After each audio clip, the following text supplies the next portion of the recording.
Hola, Graciano. Buenas noches. Buenas noches a todos. Hola, muy buenas noches, ¿cómo están? Muy bien. Mire, le comento que la doctora Laura no se va a poder conectar con nosotros, entonces voy a estar exponiendo yo el día de hoy. ¿Ok? Me parece perfecto, ¿sí? Entonces, aprovecho, digamos, ya para no detenernos, ¿sí? Os presento a todos, es un gusto tenerla aquí con nosotros, ¿sí? La arquitecta Sandra Irene Prieto González es autóctona, ¿no? Es la primera mexicana que imparte una conferencia en esta edición, digamos, del diplomado. Es arquitecta egresada por la Universidad Veracruzana, actualmente cursa la especialización en vivienda en la UNAM, es cofundadora de Nicho Arquitectura, Hábitat y Vivienda. Ha participado como ponente en el Congreso Internacional de Vivienda Sostenible en 2020, en el Congreso Internacional del Simposio Arquitectónico, ¿no? Por la Land and Society de la Universidad Politécnica de Cataluña. En el 2019 ha obtenido el reconocimiento de mejores proyectos final de carrera de México por la revista Arch Daily. Ha realizado una estancia de investigación con el Grupo Internacional de Investigación en Arquitectura y Sociedad GIRAS de la Universidad Politécnica de Cataluña y ha participado en el programa Post-Urban Living Innovation, el Living Environment Innovation Project, ¿no? En vinculación con la Universidad de Chiba, en Japón. Ha publicado diferentes artículos en temas relacionados a vivienda, asentamientos humanos y participación social. Arquitecta, bienvenida, le dejo la palabra. Vamos a tener como unos 50 minutos, una hora, digamos, de plática, para luego dejar unos 10 minutos, 15, para eventuales preguntas, aclaraciones, un poco de debate. Muchísimas gracias. Sí, muchísimas gracias. Voy a compartir la pantalla.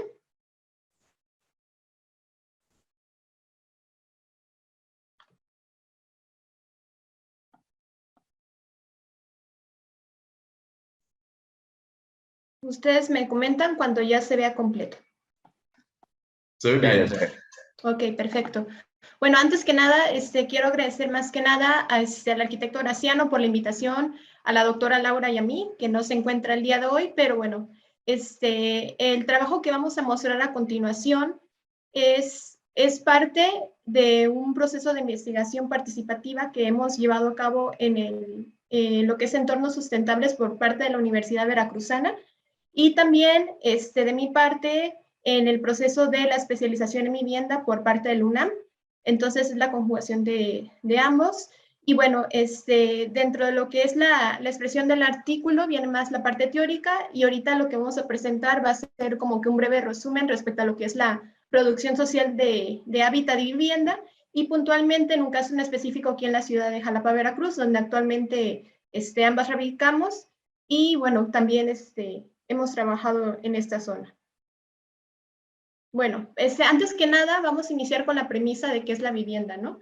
Bueno, la vivienda, antes que cualquier otra cuestión, es un derecho humano, el cual abarca diversas dimensiones. Aquí tenemos algunos gráficos en los cuales podemos ver que abarca lo que es la parte de alojamiento correspondiente a lo que es la cultura, el medio ambiente, el territorio, la cuestión de historia, física, cultural, y la parte de hábitat y ambiente, en lo que respecta al ámbito social, económico, legal y político. Dentro de lo que es la vivienda tenemos diversos tipos de vivienda. En esta parte nos vamos apoyando respecto a las teorías de producción social del hábitat por parte del arquitecto Enrique Ortiz y el arquitecto Gustavo Romero, en los cuales pues también fueron incidentes en la realización de lo que fue la práctica de diseño participativo llevada a cabo en la especialización en vivienda. Bueno, dentro de los tipos de vivienda tenemos 4 tipos, ¿no? Que se podrían a lo mejor resumir. La vivienda como proceso, en el cual la vivienda es un proceso progresivo en el cual se autoconstruye y se lleva por el apoyo solidario. También tenemos la vivienda en este esquema como un bien de uso, el cual puede ser autoproducido sin fines de lucro. Una vivienda también de otra forma se puede entender como un objeto terminado en el cual se cuentan con espacios mínimos que puedan ser de crecimiento natural debido a los perfiles familiares o incluso la vivienda como mercancía, ¿no? Que es la vivienda que se construye y se vende por parte de desarrolladores o de algunas otras inmobiliarias. Dentro de lo que es la producción de vivienda tenemos 2 ámbitos, la parte informal y la parte formal. Dentro de lo que es el esquema de vivienda informal es generada por la producción espontánea del hábitat. en el cual generalmente tiene algunas condiciones, ¿no? Se encuentra sin planificación y diseño en algunos parámetros, sin acceso a créditos o programas, debido al uso de tenencia irregular del suelo, y bueno, generalmente está compuesta ya sea por movimientos populares o organizaciones políticas y sociales, en los cuales pues se tienen recursos paulatinos y el proceso de producción y terminación de la vivienda es mucho más largo del que sería obtener una vivienda en el esquema formal. Pero bueno, hay que reconocer que la parte de vivienda informal, como así le conocemos, en esta parte la vivienda es un acceso a las personas de menores escasos recursos, ya que pues hay diversas condiciones en las cuales, debido a la falta de programas de vivienda, programas económicos, financieros y demás, es un recurso en el cual se obtiene la vivienda. Por otra parte, la vivienda formal, tenemos lo que es el uso, que puede ser un proceso útil de vida, dependiendo de cómo sea la planificación de su construcción, en la cual pasa por un proceso de planeación y gestión, en el cual se hace la construcción y se determinan ciertos esquemas de tenencia de tierra para la producción de vivienda, en la cual puede conjugar en lo que son conjuntos habitacionales, fraccionamientos, entre otros, ¿no? Y bueno, tiene una distribución por terceros, en las cuales se puede construir por una desarrolladora, una inmobiliaria o un especialista en el ámbito y posteriormente se vende a terceros. Dentro de estas formas de producción tenemos tres y muy importantes, en la cual está primero la autoconstrucción, posteriormente la autoproducción y la producción social del hábitat, en la cual estaremos desarrollando este proyecto que vamos a mostrar. Bueno, en la parte de la autoconstrucción es la que abarca el proceso constructivo. Aquí también cabe mencionar que hay que diferenciar muy bien lo que es la autoconstrucción de la autoproducción. La autoconstrucción generalmente es un proceso colectivo de construcción que normalmente se ve más en las zonas rurales que en las zonas urbanas, ya debido a su gran conjugación en cuanto a la dinámica de comunidad, ¿no? En la zona rural. Y bueno, la autoproducción abarca más que solamente la construcción, abarca la gestión, el financiamiento, también la planificación del suelo, entre otras cosas. Y bueno, la producción social del hábitat y vivienda es una autoproducción coordinada que también puede ser llevada por terceros o por la misma comunidad, pero sin embargo, en esta se lleva un acompañamiento técnico integral de lo que es la comunidad en su proceso por parte de los especialistas. Y bueno, la producción social del hábitat abarca diversos esquemas, en los cuales, por mencionar algunos, entra lo que es la participación social, la asistencia técnica, la infraestructura, lo que son el financiamiento de materiales, de acceso a suelo y servicios. En sí, la producción social del hábitat es una práctica colectiva integral en la cual lo que es el acompañamiento técnico-social por parte de los especialistas aporta a lo que es la generación de un hábitat o vivienda. Y bueno, esta es como una breve introducción respecto a lo que es la parte de la producción social y cómo se aplica esto, ¿no?, en la vida real. Bueno, en esta parte vamos a hablar de un proyecto desarrollado en la colonia Prados, aquí en la ciudad de Jalapa, Veracruz, en el cual fue parte del proceso de lo que es el posgrado de especialización en vivienda por parte del UNAM. Bueno, el proyecto de la colonia Prados surge de una necesidad de vivienda en la zona noreste ubicada en Jalapa, Veracruz. La realización de este proyecto se obtuvo como premisa desarrollar un modelo de vivienda participativa, evolutiva y cooperativa como acceso alternativa al hábitat, en el cual actualmente en esta zona noroeste están ubicados, está ubicado un asentamiento en una zona de riesgo. Y bueno, actualmente esta población no tiene acceso a los recursos y también acceso a lo que es una vivienda, ¿no?, por la cuestión de la economía informal. Y bueno, bajo estas premisas y esta población se planteó lo que fue una organización para alentar esta misma integración que ya tiene la población en esta zona y así generar un modelo en el cual incluyera sociedades de cooperativa de vivienda con economía solidaria como parte de un modelo de gestión, financiamiento y producción de vivienda para su acceso. Y bueno, también se plantea lo que es un desarrollo de cofinanciamiento con otros programas de vivienda actuales en México y la subutilización de predios vacantes del suelo urbano consolidado ya en esta zona. Bueno, aquí podemos ver lo que es, esa es la parte de aquí, no sé si se vea mi puntero, pero bueno, esta es lo que es la zona noreste y la ubicación del predio que se eligió. Bueno, esta zona está caracterizada por 25.889 habitantes En su mayoría contiene lo que es un suelo habitacional. Tenemos una densidad habitacional de 68 viviendas por hectárea, también un coeficiente de ocupación del suelo de 0.55, y bueno, también está caracterizada como un polígono de actuación por parte del INSUS, que es el Instituto Nacional de Suelo Sustentable.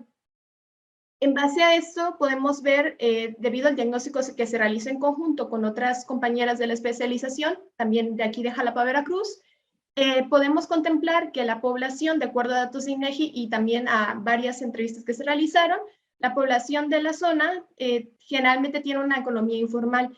Entonces, en este aspecto, debido a que la mayoría no tiene acceso a lo que son la cuestión de derecho ambiente por parte de Infonavit o Fobiste, por poner un ejemplo, se plantea este proceso de desarrollo de vivienda como una acción de acceso a este tipo de población en específico. Y bueno, es caracterizada por un alto índice de deserción educativa. El uso de suelo generalmente es habitacional en su mayoría y también es caracterizada por vivienda popular en un 90%.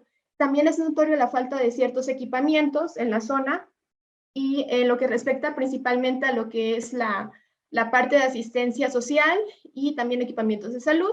Y bueno, también hay algunas deficiencias en cuanto a equipamientos de abastecimiento para nivel secundaria y bachillerato en la cuestión educativa. Correspondiendo a lo demás, lo que fue la vivienda, las tipologías de vivienda que se estuvieron analizando, se observaron ciertas características.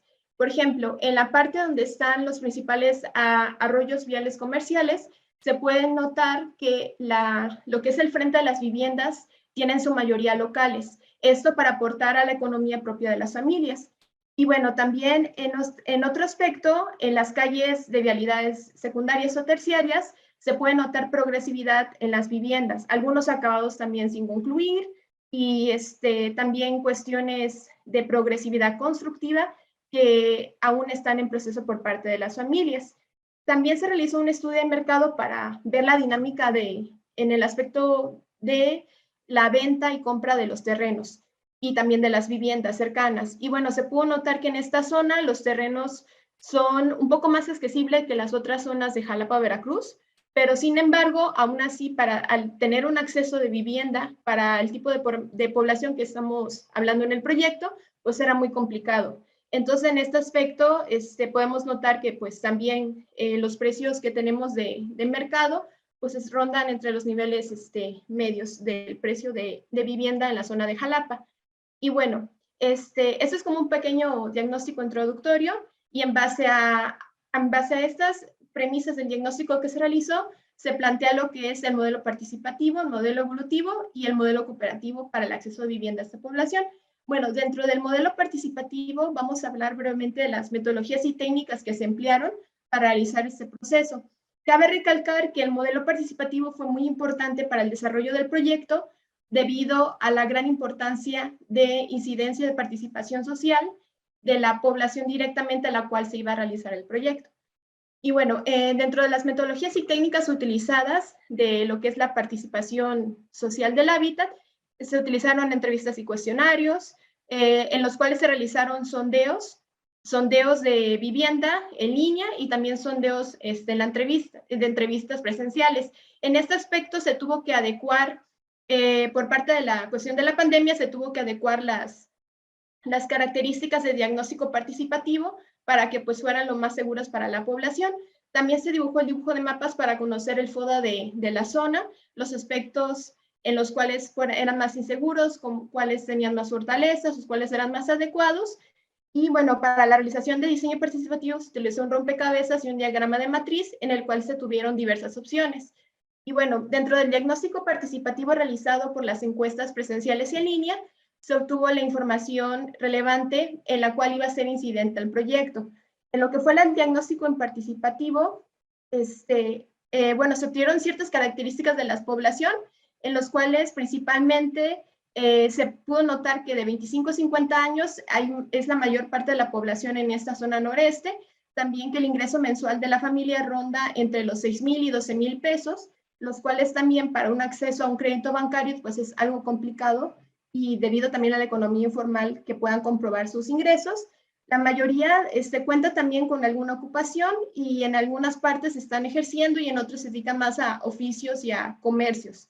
Y la mayoría pues no, el gran porcentaje, casi el 80% pues no son derechohabientes. Y bueno, las personas las cuales se les preguntó acerca de la vivienda en la que actualmente viven, comentaron que están viviendo con familiares, ya sea en algún cuarto dentro de la misma vivienda o en el mismo terreno han construido sus viviendas en la parte posterior. Esto también nos da un significado de lo que es la progresividad de vivienda en esta zona. Y bueno, también la mayoría de personas tienen una preferencia por lo que es la vivienda unifamiliar. Y bueno, también en este aspecto, otra de las características en las cuales las personas se basarían para seleccionar el espacio donde habitar o donde comprar o adquirir su vivienda o construirla, generalmente está identificado con la relación ya sea de acceso adecuado a lo que es el suelo, acceso también a lo que es la cercanía con familias y también la parte de que tengan cercanía a equipamientos educativos principalmente. Bueno, en esta parte procedimos posterior al diagnóstico a lo que fue el diseño participativo, en lo cual aquí nos basamos bajo esta premisa, en la cual nosotras, nuestro papel de las 4 arquitectas que trabajamos en esto, tuvimos nuestro significado en el cual, al ser parte de arquitectas o diseñadoras, hacemos el proyecto en conjunto con la población. O sea, no nosotros creamos el proyecto y lo damos a la población, sino que guiamos un acompañamiento técnico integral con las personas en el cual desarrollar los procesos participativos de diagnóstico, planeación, diseño y también la parte de producción. Y bueno, aquí hay algunas fotos de los talleres que se realizaron. Se realizaron diversos talleres de vivienda, talleres de diagnóstico, de mapeo. Y bueno, dentro de estos talleres, todo lo que se quiso hacer la intención con esto es que las personas pudieran realmente plasmar la forma de habitar. Por ejemplo, en este ejercicio de las maquetas, lo que se hizo fue poner espacios como cocina, comedor, recámaras y demás, y las personas, ellos iban acomodando los espacios de acuerdo a su forma de habitar actualmente y a sus necesidades futuras. Y así se tuvieron diversos diagramas en los cuales se plasmaron toda esta información del proyecto, del proyecto individual de cada persona. Y bueno, en base a esta realización de talleres, se pudieron obtener características que posteriormente se pasaron a una matriz de resultados. Esta matriz es parte de un proceso de las metodologías de técnicas participativas, en los cuales se identifican cada uno de los espacios que las personas identifican en la vivienda. Por ejemplo, aquí tenemos espacios interiores, exteriores, cuáles son sus preferencias, ubicación espacial, progresividad, distribución, complementos. Toda esa información realizada en los talleres se basaron en estas tablas de matriz que fueron las que nos sirvieron para desarrollar la parte de ya el proceso ejecutivo del proyecto de la vivienda. Y bueno, generalmente en estas tablas los resultados que se tuvieron fue que las personas tienen una preferencia por iniciar principalmente con una planta base y posteriormente que la casa sea progresiva y evolutiva, en las cuales ellos puedan adaptar sus espacios. Y bueno, dentro de este proceso evolutivo, se utilizó una metodología en la cual se llama sistema de soportes y unidades separables, ya para el desarrollo en sí del diseño de la vivienda. El sistema de soportes y unidades separables se basa en la premisa en la cual se tiene un soporte que es una estructura de espacios que presenta oportunidades de decisión para las personas y posteriormente se tienen unidades separables en las cuales los habitantes tienen la posibilidad de cambiar o modificar la dimensión de los espacios de acuerdo a su vivienda y a sus necesidades. Y bueno, dentro de estos tenemos ciertos pasos en los cuales se basa el primero en el diagnóstico de las formas de habitar, potencialidades presentes y futuras. El segundo es definir las esferas de decisión, o sea, qué espacios van a ser públicos y qué espacios van a ser individuales. El paso 3, el análisis y desarrollo de prototipos de distribución, en el cual en este proceso se acompaña por parte de especialistas la sistematización de la toma de decisiones. El quinto, la clasificación de los espacios de acuerdo a sus funciones y dimensiones. Y el sexto, la adaptación a estándares que se tengan ya sea por parte de materiales constructivos o estándares también normativos de la zona. Y bueno, ese proceso se abarca 3 partes en esos espacios, lo que son los usos especiales, que generalmente son como actividades particulares, usos generales, que pueden ser también donde se realizan diversos tipos de actividades, y la zona de servicios. Aquí cabe recalcar que la zona de servicios, bueno, en esta zona se identifican lo que son la infraestructura inicial de la vivienda, como es el sanitario o la cocina. Y bueno, dentro de esos, para tener la premisa del análisis de este sistema de unidades y soportes, se analizaron varios casos referentes. Tenemos 3 casos. Uno es en Barcelona, que es La Borda, otro en la Ciudad de México, la Colonia Guerrero, y el tercero también en la Ciudad de México, en lo que es el barrio de Tepito. Bueno, en cada uno de estos proyectos que se analizaron, se obtuvieron diversas características en los cuales se utilizó el sistema de soportes para generar los diversos modelos de vivienda, en el cual se podía tener una distribución evolutiva que fuera adecuada a las formas de habitar de la población. Y bueno, cabe recalcar que hay algunas ciertas diferencias. Por ejemplo, lo que fue La Borda en Barcelona es un tipo de proyecto de vivienda colectiva en el cual se reutiliza un solar o un edificio para hacer la vivienda, ¿no? Se hace como lo que se le considera reforma, y bueno, dentro de esto se desarrollan los proyectos de vivienda colectiva. A diferencia, por ejemplo, de Ciudad de México, por ejemplo, en los 2 proyectos, uno es patio de vecindad y el otro un conjunto habitacional. Aquí se abarca una combinación entre vivienda unifamiliar y vivienda multifamiliar, y se utilizó lo que fue un predio baldío en el cual pues se desarrollaron los proyectos de vivienda. Bueno, esta parte de aplicación, con estos referentes se obtuvo la aplicación al proyecto, en el cual se generó otra tabla de matriz, y bueno, en esta tabla lo que se hizo es poner las diversas etapas de la vivienda, determinándolo por zonas públicas, privadas, servicios y complementarias, en los cuales pudieran tener las personas cualquiera de estas opciones, por ejemplo, de la A a la F, y pudieran tener la decisión en el cual cómo ellos querían su vivienda, ¿no? Por ejemplo, en algunos casos, algunas personas no decidían tener cochera debido a la ausencia de un carro, pero sí lo podrían convertir en un local comercial o en una bodega, ¿no? Dependiendo de cada una de las características, se hicieron diversas opciones en esta tabla de matriz, que posteriormente pues se hizo también la distribución. Bueno, posteriormente se procedió a hacer el modelo cooperativo. Aquí vamos a hablar de un tema que es referente a lo que son las cooperativas de vivienda. Bueno, las cooperativas de vivienda son sociedades en las cuales pueden ser una alternativa de acceso al hábitat. Además que también pueden ejercer una forma colectiva el derecho de habitar y a la vivienda como dirigido hacia la población socioeconómica más vulnerable o de economía informal. En lo que respecta, puede ser de propiedad colectiva o cesión de uso, como veremos más adelante. En lo que respecta a la propiedad colectiva, a diferencia de la propiedad privada, se mantiene la propiedad, los derechos de la propiedad de manera colectiva en la comunidad o población en la cual sea determinada. Y bueno, a través se determinan ciertos criterios, reglamentos que van a definir este modelo, y se trabaja en un sistema no especulativo del suelo, en el cual se considera la vivienda como un bien de uso. Y bueno, la cesión de uso es el sistema en el cual se basa la vivienda cooperativa, en el cual, bajo sin fines de ánimo de lucro, se pueden transmitir los derechos de uso indefinido dependiendo de las familias, en el cual pues la propiedad no se puede vender, pero sin embargo se puede traspasar a lo que son los familiares. Y bueno, se caracteriza por 3 partes: ayuda mutua, autogestión y lo que es la propiedad colectiva. Tenemos diversos tipos de cooperativas. Hay algunas que funcionan más en el esquema de Latinoamérica, como es en Uruguay, que en este caso es las cooperativas para uso y disfrute, y sin embargo hay otras que también se han utilizado en México, ¿no? En nuestro país, como es las cooperativas para adjudicación de viviendas en propiedad. Hay diversas diferencias entre ellas, pero bueno, principalmente la sociedad cooperativa que más sería afín a lo que es este proyecto serían las cooperativas de uso y disfrute, en el cual la cooperativa funciona como de propiedad colectiva, y bueno, se promueve la seguridad de la tenencia de la tierra al no ser privada para cada una de las familias.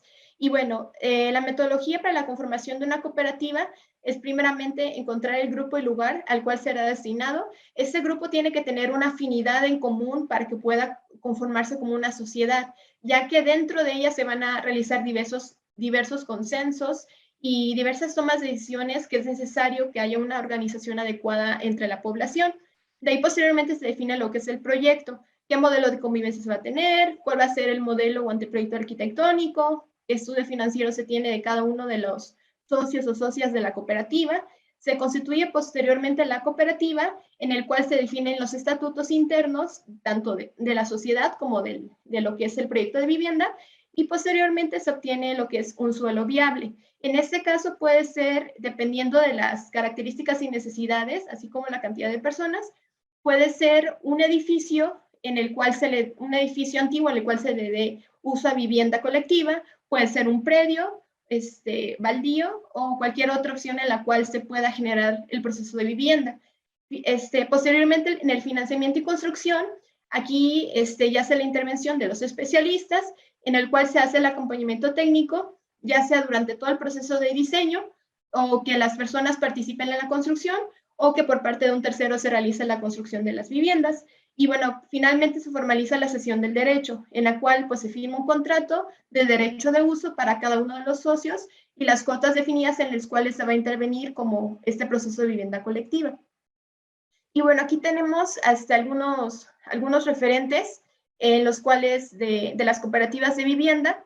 Y bueno, de los más sobresalientes, por ejemplo, como ya se había mencionado, la Borda en Barcelona, también lo que tenemos en Uruguay, también aquí fue por parte de obreros en los cuales posteriormente ellos se conformaron como sociedad cooperativa para la adquisición de viviendas, o la cooperativa Palo Alto, que es una de las más conocidas y más sobresalientes aquí en nuestro país. Y bueno, aquí, por ejemplo, en la tabla de acá podemos ver las diferencias, ¿no? ¿Qué tipo de cooperativas cada una? El tipo de propiedad que cada una también obtuvo y el proceso del acompañamiento técnico, ¿no? Por ejemplo, aquí podemos ver que en lo que respecta a nuestro país, en lo que es Palo Alto, se obtuvo un proceso de acompañamiento técnico integral que hasta la fecha se continúa en la realización de este conjunto habitacional. Y bueno, posteriormente, en lo que respecta al modelo financiero, aquí se trató en base a esta conformación de sociedades cooperativas de la población en la zona de Jalapa, realizar un cofinanciamiento por parte de un programa actual, el Programa Nacional de Vivienda actual, en el cual CONAVI contempla varias líneas de apoyo. Una de esas líneas de apoyo puede ser subsidio 100%, en el cual generalmente se va destinado para las personas que han pasado por parte de riesgos naturales como sismos, inundaciones, entre otros. Y bueno, también está la línea de cofinanciamiento CONAVI, en la cual en esta se abarcan diferentes rumbos. Se abarca lo que es el subsidio federal por parte de lo que es la Comisión Nacional de Vivienda, el crédito de la entidad ejecutora, que en este caso puede ser alguna otra sociedad cooperativa de ahorro y crédito, por ejemplo, alguna caja de ahorro, lo que es el ahorro propio por parte de las mismas personas que conforman la sociedad cooperativa, la aportación local, ya sea por ayudas benéficas de alguna AC o alguna organización, la aportación de alguna OREVI, de algún organismo estatal de vivienda destinada para, ya sea de forma individual o de forma colectiva de las personas, y también lo que es la aportación social, ¿no? Que en este caso es la aportación que va por la contribución voluntaria económica por parte de cada uno de los, ya sea de los miembros de la sociedad o también de personas externas que quieren aportar. Y bueno, dentro de esto, esto es un resumen de lo que fue el proyecto y la metodología principalmente en la cual se utilizó. Dentro de las reflexiones finales que tenemos es que, bueno, la participación es uno de los ejes centrales de construcción democrática de la sociedad, y también esto nos marca un paradigma en la producción del hábitat, ¿no? En el no solamente ver a la vivienda como un objeto de mercancía, sino también ver a la vivienda como un derecho de goce y de uso.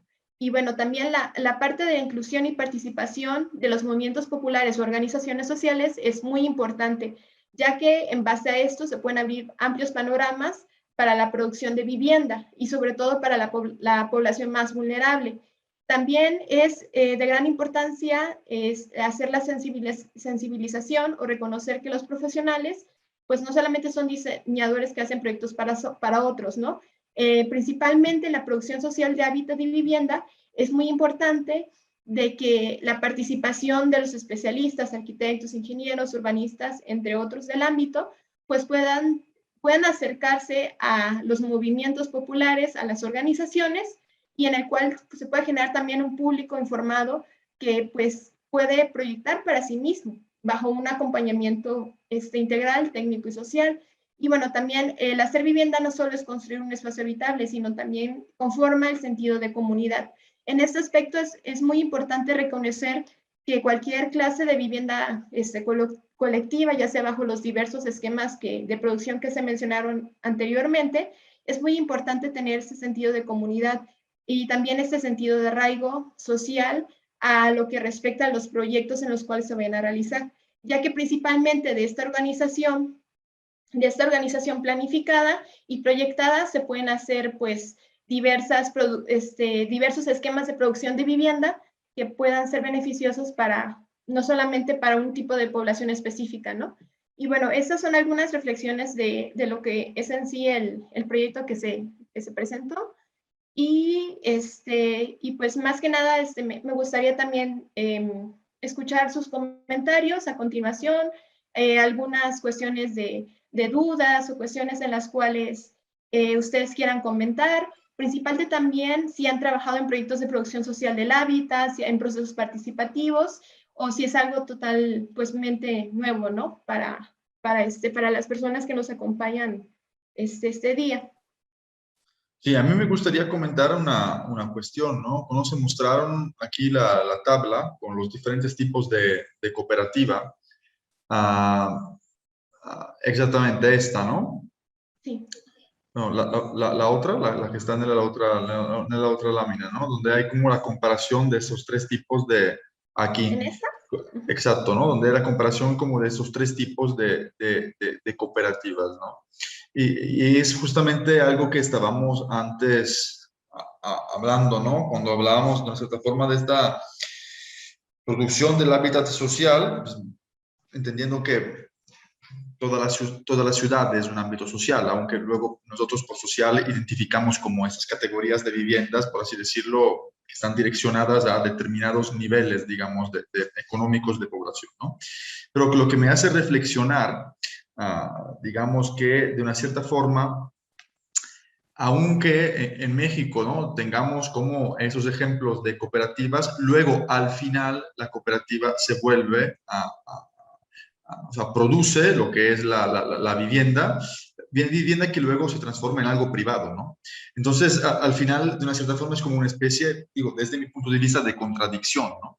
¿Por qué? Porque, como bien aquí estaba explicado, ¿no? El tema de la cooperativa de vivienda en la borda, digo, no es un ejemplo latinoamericano, es un ejemplo europeo, por lo tanto hay parámetros, criterios, normativas, incluso temas culturales, ¿no? O diferentes, ¿no? En el tema de la cooperativa, pero digamos, justamente en las bases, digamos, de la cooperativa es la producción de este hábitat de interés social que esté fuera del mercado.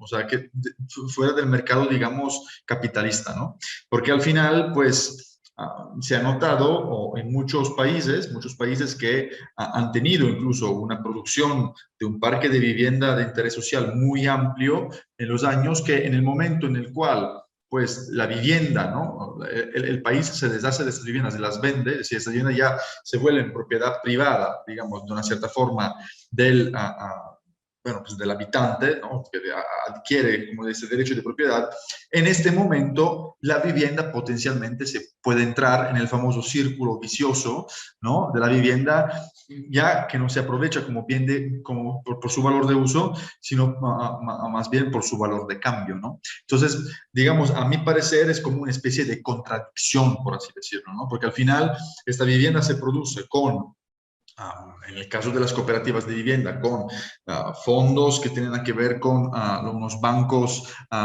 éticos, ¿no? Con toda una serie de normatividad, por ejemplo, en el caso de Barcelona, donde el ayuntamiento empuja, ¿no? O determinadas cuestiones sociales, donde los mismos cooperativistas, ¿no? Son esas personas que comparten, ¿no? Digamos, este objetivo. Entonces se me hace un poco contradictorio que luego, pues, la cooperativa misma, o sea, de una cierta forma yo lo veo como que la cooperativa de una cierta forma es una especie de herramienta para luego conseguir la propiedad privada, ¿no? Cuando al final no debería ser totalmente lo contrario, es decir, debería garantizar a sus cooperativistas, que incluso pueden cambiar en el tiempo, porque la normativa, digamos, de cooperativa esto lo permite, a tener una vivienda a un precio asequible, digamos, más bajo del precio del libre mercado, ¿no? Entonces quería subrayar un poco esta cuestión, ¿no? Porque al final, pues, entiendo que aquí en México la mayor parte del tejido, o, digamos, de vivienda, ¿no? Es de producción privada, o sea, son los desarrolladores, la ley de la intervención privada que construye, y se me hace como interesante que en estos casos también, en los cuales hay un proceso participativo previo, etcétera, etcétera, etcétera, al final luego la vivienda se transforma igualmente en un producto del mercado, ¿no? Entonces, para mí es como una especie de contradicción. Sí, precisamente esa es una de las principales, por ejemplo, poniendo el caso referente de la cooperativa Palo Alto, que hasta actualmente ellos siguen con una propiedad colectiva, ¿no? Parte, por ejemplo, de lo que se ha visto este año es en las cuales se querían hacer propiedad privada cada uno de las viviendas, y bueno, al proceder en esto, se acaba todo este proceso, ¿no? Este proceso colectivo que acabas de comentar, como el que se hace referente, por ejemplo, en Barcelona. Y bueno, es principalmente una de las cuestiones o problemáticas en las cuales se tiene, ¿no? Aquí también, por ejemplo, hay otra diferencia en lo que hablamos respecto a México y a otros países de Latinoamérica o en Europa, que bueno, aquí también lo que es la cooperativa de vivienda sí se menciona también en la ley de vivienda, pero a diferencia de la normativa o la reglamentación que se tiene en otros países, no se especifica realmente bien el apartado de lo que es la propiedad colectiva, ¿no? Como otra opción, no solamente la propiedad privada, que es como generalmente se maneja aquí en México. Entonces, es muy diferente también el contraste de los contextos, ¿no? En los cuales se tienen en ambas partes. Y bueno, generalmente para algunas cooperativas aquí en México se han todavía consolidado, no solamente en el proceso de producción y posteriormente a propiedad privada, pero en otros esquemas sí se hace esto, ¿no? Solamente es la conformación de la cooperativa para lo que es la producción de vivienda y posteriormente pasa a propiedad privada. Pero cabe recalcar que es muy importante que pues este derecho de goce de uso que se tiene al tener una propiedad colectiva se pierde en esta privatización de cada una de las viviendas, ¿no? Y pues también esa es otra problemática, ¿no? Dentro de los contextos que tenemos, por ejemplo, aquí en Latinoamérica, en ese aspecto que mencionas. Y entonces sí es muy importante recalcar eso en este aspecto. Y también pues que mucho de esto es también parte de lo que es la normativa, ¿no? Municipales de cada uno, a pesar de que se reconoce, pues todavía no se ha desarrollado en otra forma con una confederación como en Latinoamérica, en el cual se pueda tener este respaldo de las cooperativas como en propiedad colectiva y no solamente pues para posteriormente pasar a propiedad privada. Es que el tema de las cooperativas, entiendo que muchos países que tienen, digamos, estas cuestiones, digamos, más desarrolladas, es una estrategia de una cierta forma para poder controlar, ¿no? De forma indirecta y contrarrestar lo que son las variaciones y las fluctuaciones del mercado inmobiliario, ¿no? Porque al final, pues un ayuntamiento, un país que de una cierta forma apoya, ¿no? Este tipo de generación de vivienda, de ampliación, ¿no? De su parque de vivienda asequible, por otro lado, lo que está haciendo es contrarrestar, ¿no? Esas variaciones que muchas veces tienen que ver a caprichos del mercado, ¿no? A la famosa ley de la demanda y de la oferta, ¿no? Por lo tanto, digamos, a mí me parece como una contradicción, por así decirlo. Seguramente tiene que ver mucho con el entendimiento de la normativa y cómo la normativa especifica ¿no? Este tipo de cuestiones. Digamos que me da mucho gusto aprender, digamos, gracias a ese estudio, ¿no? Que en México, digamos, ahí se diría desde los años 70 se ha empezado esta cuestión de la cooperativa, ¿no? Porque una cuestión que a mí me parece como muy excluyente, de hecho, esto es el discurso que estábamos haciendo antes, es que la mayoría, por así decirlo, no sabría cuantificarlo, pero entiendo un gran porcentaje, ¿no? Como de la estrategia para resolver el tema de la vivienda social es el famoso préstamo del Infonavit, ¿no? A los cuales se decía que muchas veces muchas familias, muchas unidades de convivencia ni siquiera pueden acceder, ¿no? Y por lo tanto, de una cierta forma, es como una estrategia excluyente, si lo vemos, ¿no? Porque al final incluso, ¿no? La vivienda ya, como dice la Carta Constitucional, no es un derecho porque al final tengo que endeudarme con un banco para poder de una cierta forma tener este acceso a la vivienda. Cosa, digamos que cuando uno ve con la cooperativa ya es diferente, ¿no? Porque al final pues son los cooperativistas, la cooperativa de vivienda que se ponen de acuerdo y el país, digamos, de una cierta forma puede ayudar estas dinámicas dando el famoso derecho de superficie, ¿no? Sobre esos terrenos baldíos o sobre, seguramente la arquitecta conoce, ¿no? El proyecto en Barcelona de la cooperativa de Sostra Civic, ¿no? Que está en el Princesa 49, ¿no? Donde en lugar del terreno se da un edificio, ¿no? El derecho de superficie y luego la cooperativa transmite a sus cooperativistas la famosa cesión de usos de estas partes, ¿no? Muchas gracias. No sé si aquí sí alguien quería o le gustaría aportar algo, ya que estamos hablando de estos temas.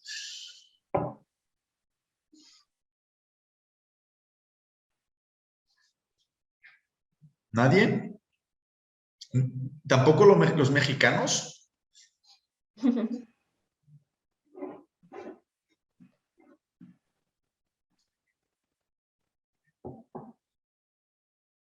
Pues, entonces, damos por cerrada la sesión.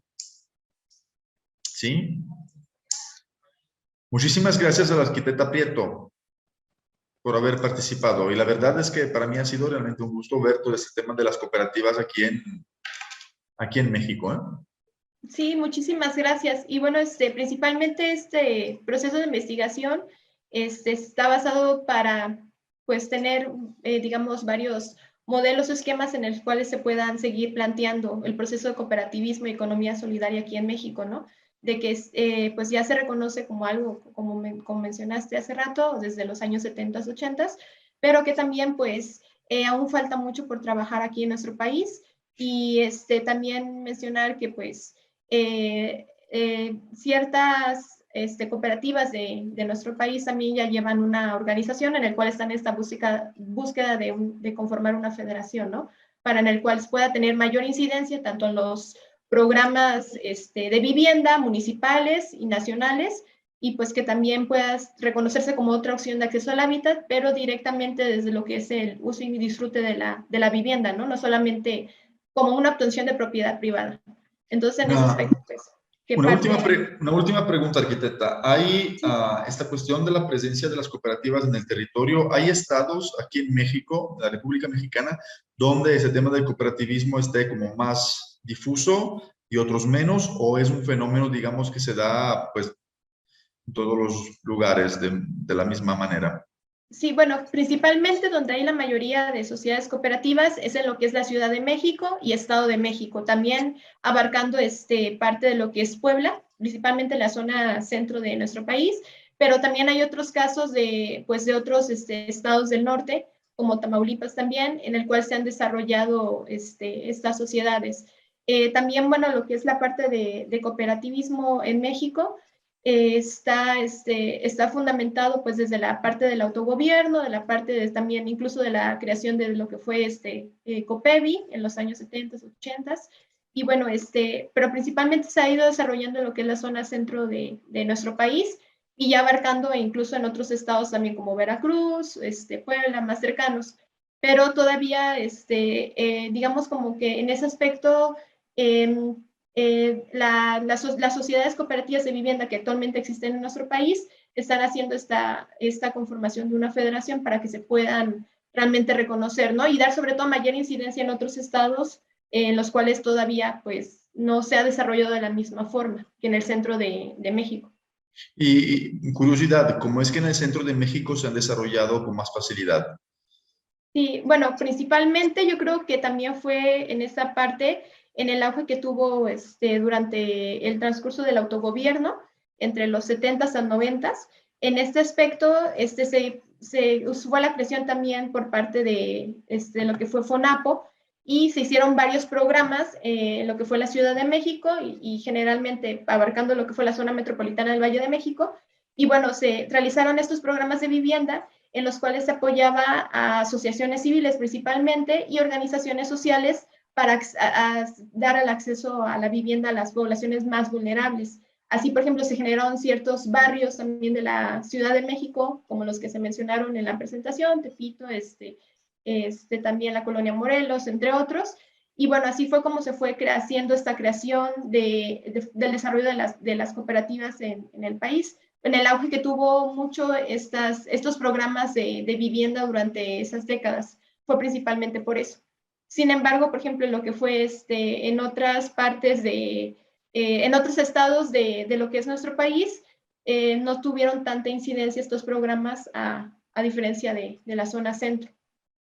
Aquí en México nos recordamos de un arquitecto jalisciense bueno, tapatío, o que ha aportado mucho, ¿no?, al tema de la autoconstrucción en esos programas de vivienda, digamos, a nivel federal, ¿no?, que fue el arquitecto Alejandro Son, ¿no?, con sus manuales, no sé si los pudieron ver, con sus manuales de autoconstrucción, digamos, que luego se imprimían, ¿no?, como unos folletos dibujados a mano alzada, donde explicaban todo este proceso autoconstructivo, ¿no?, de autoconstrucción, que es una de las variables, digamos, que ustedes presentan, ¿no?, como probable o posible proceso para la construcción de un hábitat social.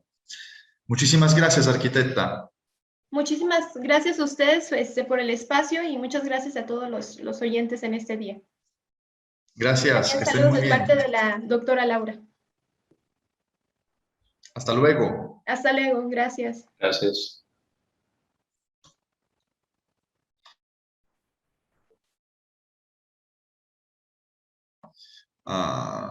Os dejo libres, ¿sí?